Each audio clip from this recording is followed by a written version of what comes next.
Assalamualaikum warahmatullahi wabarakatuh. Bertemu lagi dengan belajar hukum. Nah, kali ini kita mau sharing atau bahas tentang hukum perusahaan, yaitu tentang penyetoran modal kepada perseroan terbatas, tapi penyetorannya itu tidak dalam bentuk uang atau selain uang. Nah, seperti apa tata caranya atau pengaturannya? Nah, kita akan coba sampaikan di sini. Mudah-mudahan ini bisa memberi manfaat atau tambahan pengetahuan bagi yang memang belum mengetahuinya, ya. Nah, kita langsung aja ke materi, ya. Nah, sebelum masuk ke materi, saya disclaimer dulu. Yang pertama, video ini hanya untuk tujuan edukasi saja dan atau berbagi pengalaman. Yang kedua, video ini bukan untuk nasihat hukum atau bukan merupakan nasihat hukum. Jadi, kalau Anda butuh advice hukum yang lebih lanjut, lebih detail, silakan hubungi lawyer Anda. Atau kalau Anda tidak punya lawyer, ya Anda bisa konsultasi ke LBH, ya. Nah, kemudian video ini juga kemungkinan telah out of date karena bisa jadi di masa mendatang ada perubahan-perubahan yang terkait dari konten dari video ini yang sudah tidak relevan lagi. Nah, seperti itu. Nah, ya. Nah, nanti kalau Anda butuh diskusi lebih dalam terkait hukum perusahaan atau mungkin mau ngobrol terkait dengan konsultasi, silahkan Anda klik link yang ada di bawah ini, ya.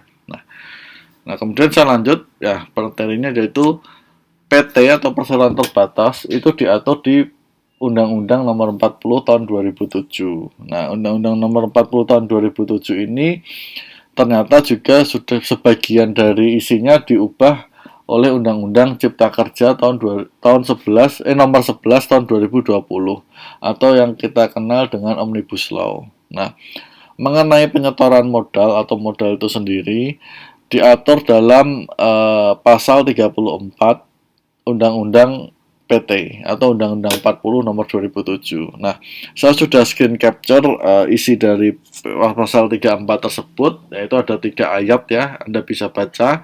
Jadi yang pertama, dia bunyi penyetoran atas modal saham dapat dilakukan dalam bentuk uang dan atau dalam bentuk lainnya. Nah, ini yang mendasari bahwa setiap orang yang mau berkongsi atau mendirikan PT, penyetoran modalnya itu tidak melulu dalam bentuk uang tunai atau dalam bentuk uang, tapi bisa dalam bentuk hal yang lain, ya. Nah, ayat 2-nya mengatur seperti ini. Dalam hal penyetoran modal saham dilakukan dalam bentuk lain, sebagaimana dimaksud pada ayat 1, penilaian setoran modal saham ditentukan berdasarkan nilai wajar yang ditetapkan sesuai dengan harga pasar atau oleh ahli yang tidak terafiliasi dengan perseroan.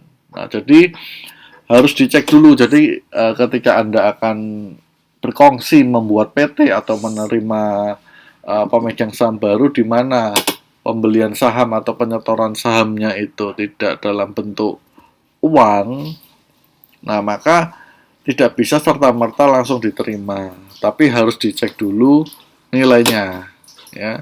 Terus kemudian Anda jangan serta-merta langsung percaya. Oh, ini nilainya katakanlah saya mau store dalam bentuk logam mulia atau emas batangan. Nilainya sekitar 100 juta. Nah, Anda harus cek dulu, ya, harga per gramnya sekarang berapa dan sebagainya. Nanti kita jelaskan di bagian penjelasan, ya. Nah, kemudian di ayat 3, penyetoran saham dalam bentuk benda tidak bergerak, ini berarti tanah, ya, tanah dan bangunan, harus diumumkan dalam satu surat kabar atau lebih dalam jangka waktu 14 hari setelah akta pendirian ditandatangani atau setelah RUPS memutuskan penyetoran saham tersebut. Nah, ini penting, ya. Jadi kalau ada yang ada yang ini, ya, partner, ada yang saya punyanya cuman rumah di daerah katakanlah Jakarta. Nah, jadi rumah itu nggak bisa serta-merta langsung bisa diterima sebagai saham atau penyetoran saham, ya. Harus ada pengumuman di surat kabar, ya. Nah, tujuannya apa nanti kita akan bahas lebih lanjut, ya, seperti itu. Nah, kemudian ini saya capture juga penjelasannya, yaitu yang ayat 1, ya, jelas. Pasal 34 ayat 1, pada umumnya penyetoran saham adalah bentuk uang, namun tidak ditutup kemungkinan penyetoran saham dalam bentuk lain baik benda berwujud maupun tidak berwujud yang dapat dinilai dengan uang dan yang secara nyata telah diterima oleh perusahaan. Penyetoran saham dalam bentuk lain selain uang harus disertai rincian yang menerangkan nilai atau harga, jenis atau macam, status, tempat kedudukan, dan lain-lain yang dianggap perlu demi kejelasan mengenai penyetoran tersebut. Nah, ini fungsinya sebenarnya untuk melindungi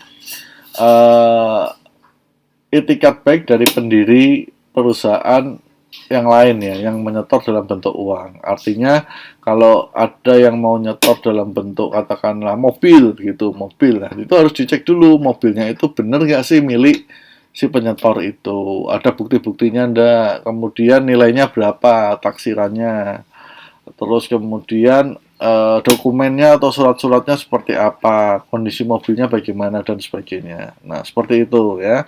Atau tadi dalam bentuk logam mulia emas, seperti itu ya. Nah, kemudian ayat 2-nya, nilai wajar setoran modal saham ditentukan sesuai nilai pasar ya. Nilai pasar tidak tersedia, maka nilai wajar ditentukan dengan teknik penilaian paling sesuai dengan karakteristik setoran berdasarkan informasi yang relevan dan terbaik.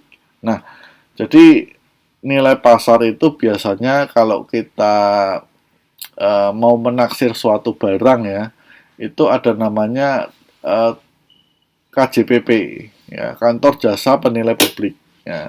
KJPP ini biasanya sifatnya independen ya, jadi kita bisa hire dia, kita bayar untuk menaksir atau menilai harga wajar atau harga pasar suatu barang ya, entah itu benda bergerak maupun tidak bergerak. Nah, kemudian di KJPP itu sendiri biasanya ada muncul dua nilai, yaitu nilai pasar wajar dan nilai likuidasi, seperti itu. Nah, kemudian yang dimaksud dengan ahli yang tidak terafiliasi dari ayat 2 ini adalah ahli yang tidak memiliki hubungan keluarga karena perkawinan atau keturunan sampai derajat kedua, horizontal atau vertikal dengan pemegang saham atau anggota direksi komisaris. 2. Hubungan dengan perseroan karena adanya kesamaan satu atau lebih hubungan pengendalian langsung maupun tidak langsung atau hubungan saham dalam perseroan sebesar 20%. Nah, ini harus dicek dulu ya, biar bisa kita tentukan bahwa ahli yang akan menaksir itu benar-benar independen. Sebenarnya tujuannya ini dibatasi supaya tadi jangan sampai modal selain uang itu nilainya digelembungkan atau dikecilkan sehingga itu timbul manipulasi terkait modal dari perseroan, seperti itu. Jadi tujuannya untuk melindungi itikat baik pemegang saham yang lain. Nah, kemudian di ayat 3-nya ini terkait dengan penyetoran dalam bentuk benda tidak bergerak, yaitu mungkin tanah dan bangunan ya. Itu harus diumumkan dalam surat kabar. Nah, fungsinya apa? Nah, ini dijelaskan di sini adalah fungsinya agar diketahui umum dan memberikan kesempatan kepada pihak yang berkepentingan untuk dapat mengajukan keberatan atas penyerahan benda tersebut sebagai setoran modal saham. Misalnya diketahui benda tersebut bukan milik penyetor. Nah, ini memang penting ya, sekali lagi melindungi itikat baik dari pemegang saham existing yang nyetor pakai uang, dan juga melindungi pihak-pihak lain yang bisa jadi dirugikan atau dapat dirugikan dengan adanya penyetoran modal dalam bentuk tanah dan bangunan. Nah, kadang kita jumpai di masyarakat itu utang piutang itu cuman dalam bentuk kertas tertulis yang perjanjian utang piutangnya pun kadang isinya tidak jelas. Nah, tapi di situ kadang katakanlah ada orang pinjam sekian rupiah, kemudian sertifikatnya di bawah, seperti itu. Nah, itu hal-hal seperti itu masih muncul. Nah, jangan sampai sertifikat yang dipegang itu tiba-tiba dimasukkan sebagai setoran saham perusahaan lain yang ingin dia masuk ke dalam pengurusan atau kepemilikan saham. Nah, itu fungsinya sebenarnya untuk melindungi itu. Nah, itu ada penjelasan terkait dengan penyetoran modal selain uang dalam perusahaan atau perseroan terbatas. Mudah-mudahan penjelasan tadi mudah dimengerti dan dapat dipahami. Jika ada hal-hal yang kurang berkenan atau hal-hal yang salah, silahkan sampaikan saja. Saya terbuka untuk diskusi. Terima kasih sudah menonton. Assalamualaikum warahmatullahi wabarakatuh.